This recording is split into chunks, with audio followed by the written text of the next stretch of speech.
Hola estudiosos. Vamos a comenzar con una serie de videos que nos van a ayudar a comprender cómo se pasó de la física clásica de aplicar a las partículas subatómicas o tratar de aplicar la física newtoniana a revisar porque no se estaban cumpliendo las expectativas de cómo se esperaría que se comportara ni las partículas ni lo que se consideraban, o sea, ni las partículas de materia se comportaban como tales en algunos casos, ni la energía considerada como ondas, por ejemplo la luz como ondas electromagnéticas, que empezó a considerarse que también tenían ciertas características diferentes a lo que se esperaba con respecto a la energía. Entonces uno eh, de los primeros hechos importantes para esto es la interpretación del efecto fotoeléctrico. La interpretación la hizo Einstein por 1905 y les cuento que Millikan, que fue otro estudioso, otro físico que hizo muchos aportes como la relación carga-masa de las partículas, carga sobre masa, y entonces ahí se pudo identificar muchas características y la atribución la atribución de carga eléctrica por un método a distintas partículas dentro de una molécula, por ejemplo. Sin embargo, él estuvo 10 años tratando de probar que Einstein estaba equivocado, hizo muchos experimentos, ganó conocimiento, pero en definitiva todo eso les sirvió para decir que sí, que según como lo pensó Einstein, tiene sentido el efecto fotoeléctrico, la interpretación para el efecto fotoeléctrico. Bueno, pero vamos a ver qué es. ¿Vieron cuando se paran frente a una puerta que ven como una lucecita roja y cuando se paran frente a esa puerta la puerta se abre sola? En algunos casos, quizá otros se cierre sola. O sea, ahí ocurre justamente un efecto fotoeléctrico. Se utiliza el efecto fotoeléctrico con ese tipo de abrir y cerrar circuitos gracias a interferir, por ejemplo, con la llegada de luz a un sensor. Ese es un caso. Hay otros casos, por ejemplo, estoy pensando en casos de la vida diaria. Cuando tenemos un sensor, ¿verdad? Luminoso, y entonces una luz de nuestro, no sé, la luz del alumbrado público, por ejemplo, se enciende de sola a determinada hora cuando hay una cierta tipo específico de luminosidad a partir de ahí. ¿Por qué digo así? Porque no es por la cantidad de luz, que eso es lo que se pensaba. Se pensaba que, dado que si sobre una chapa metálica, ¿sí?, incide luz, esto es un metal, incide luz, lo voy a hacer así como una ondita porque es lo que se interpretaba. De hecho se interpreta también, pero incide luz y se comprueba que de ese metal salen electrones, que se verifica porque se genera una corriente eléctrica. Entonces decían, bueno, está, le da energía a los electrones y los electrones se ioniza el metal, salen de allí, se cierra el circuito. Bueno, cuanta más luz, más fácilmente saldrán los electrones, pero no. Se interpretaba como la energía, pensando en la energía como una entidad continua. Bueno, si el aumento de esa cantidad de luz debería más fácilmente lograrse que salgan los electrones. Sin embargo, se vio que no dependía de la intensidad, pero sí dependía de una cierta longitud de onda de la luz o frecuencia determinada. Vamos a ver qué es eso, la longitud de onda. Si yo tengo una onda, por las dudas que no lo recuerden, la distancia entre dos puntos equivalentes, por ejemplo, entre dos valles o entre dos vértices, como acá, ¿ven?, es la misma, se llama longitud de onda. Lambda es longitud de onda, se mide en metros.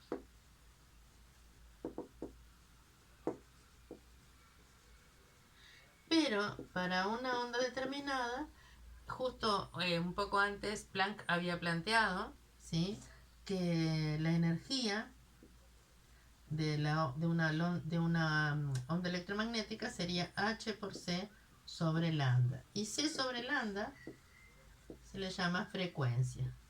Esta es la frecuencia. Y esto se mide en hertz o en segundos a la -1. ¿Qué sería la frecuencia? Bueno, sería la inversa de la longitud de onda.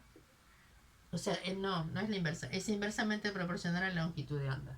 La inversa de la longitud de onda se llama número de onda y a veces se pone nu'. Son todas magnitudes que aparecen número de onda y esto va en metros a la -1 o centímetros a la -1. Nu' o a veces nu techo. ¿Sí? Es lo mismo. Bueno, seguimos entonces. Se observaba en el efecto fotoeléctrico que el desprendimiento o no de electrones ocurría si la luz tenía cierta frecuencia, la luz incidente tenía cierta frecuencia o cierta longitud de onda y que no era igual para todos los metales. O sea, un metal de sodio tenía una cierta longitud de onda o frecuencia umbral a partir de la cual empezaba la corriente eléctrica. Si el metal era potasio o era otro metal, tenía otra característica. Y la interpretación de Einstein fue que, como decía Planck, entonces la energía no puede ocurrir en forma continua, sino que estaría cuantizada. ¿Qué es un cuanto de energía según Planck? Un cuanto es como si fuera una partícula sin masa, que fuera solo energía, y la energía de un cuanto es H, que es una constante, que es constante de Planck, que vale esto. Ahí va, esto es constante de Planck. El primero que planteó que en realidad la energía no era totalmente continua. Él estuvo estudiando la radiación de un cuerpo negro y observó que en realidad la emisión de cuando se calentaba un cuerpo iba pasando por distintos estados hasta lograr una temperatura importante, por lo tanto la emisión de luz, bueno, en realidad cuando se analizaba el espectro de eso no era continuo, sino que había ciertas incontinuidades, justamente que él lo atribuyó a que la energía no era continua, en la que se podía, por más que se calentara continuamente, las partículas que formaban ese objeto no podían vibrar en cualquier frecuencia, sino que había ciertas frecuencias que actuaban como escalones en la energía, ¿sí? A veces es difícil de imaginar, pero pensemos en esto. Los instrumentos musicales generan energía en forma de sonido. Los instrumentos musicales como las cuerdas, ¿sí? Actúan, las cuerdas que tienen como arco, ¿no? Como el violín, el violonchelo. Bueno, el sonido es continuo. La energía que se emite por ellos es continua. En cambio, un piano que es de cuerda percutida, o sea, cuando tocamos las teclas de un piano, las frecuencias de sonido son determinadas y de menor a mayor amplitud del sonido, ¿verdad? Van a ser frecuencias, perdón, de menor a mayor, no me refiero a amplitud a cantidad de sonido, en este caso, en realidad se puede decir en el lenguaje coloquial, pero la amplitud de una onda es justamente la distancia entre el punto medio, o sea, es esto, ¿sí? La amplitud tiene que ver con la altura, así que no tiene que ver con lo que dijimos hoy que era la frecuencia. Bien, entonces, seguimos con esto. Einstein pensó, bueno, si en realidad a partir de una frecuencia umbral ocurre esto, y antes no, esa frecuencia umbral debería ser la mínima frecuencia necesaria para romper las uniones que el electrón tiene dentro del cristal de metal y poder salir. Y a eso le llamó una función trabajo, o sea, hoy en día se llama función trabajo. Entonces él pensaba así, bueno, la energía que realmente tiene el electrón, que la voy a considerar energía cinética, ¿por qué? Porque la energía potencial gravitatoria, como la masa es tan pequeñita, es mínima, pero la velocidad es medible, entonces en realidad no es baja, así que vamos a considerar la energía del electrón que sale, va a ser igual a la diferencia de energía de la luz que le llega y la que necesita para salir de allí. Entonces, la luz que le llega, dijimos, que lo vamos a considerar como onda electromagnética. Esto lo voy a llamar luz incidente. Menos una cierta energía L0, con longitud de onda L0, dijimos que ese es el valor umbral, se llama longitud de onda umbral. O sea, esta es la máxima longitud de onda que permite que el electrón tenga cierta energía sobrante de la luz incidente menos la del la necesaria para sacar el electrón de allí. Otra forma de escribir esto es h nu, y esta frecuencia de la luz incidente,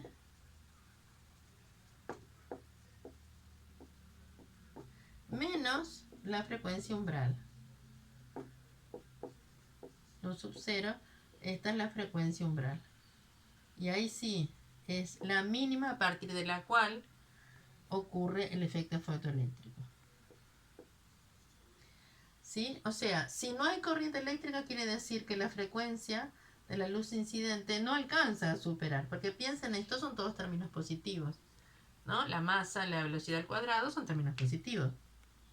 No tendría sentido, ¿sí? Que esto, o sea, si la luz incidente no alcanza con la energía a superar a lo que se llama función trabajo, esto dijimos que es HC sobre lambda 0, que es igual a h nu sub 0, se le llama función trabajo y es la energía necesaria para quitar o para ionizar el metal y quitarle electrones, o sea, producir una corriente eléctrica. A veces se representa con la letra phi y obviamente va en términos de energía. Bueno, entonces, de nuevo, el efecto fotoeléctrico explicó, como le explicó Einstein, consideraba que, bueno, ¿por qué sí tiene que ver la intensidad de la luz con la intensidad de corriente que se produce? ¿Con cuántos electrones salen? Y bueno, por cada cuanto que llega sale un electrón con la energía adecuada. Si llegan muchos rayos de luz, es decir, muchos cuantos de energía, saldrán muchos electrones. No importa, para el caso de comenzar, cuál es la cantidad, sino que lo que importa es que esos cuantos tengan al menos una frecuencia, ¿sí?, que permita igualar o superar la frecuencia umbral, o sea, en definitiva, la energía que es necesaria para quitar a ese electrón. Vamos a ver ahora algún ejemplo de cálculo.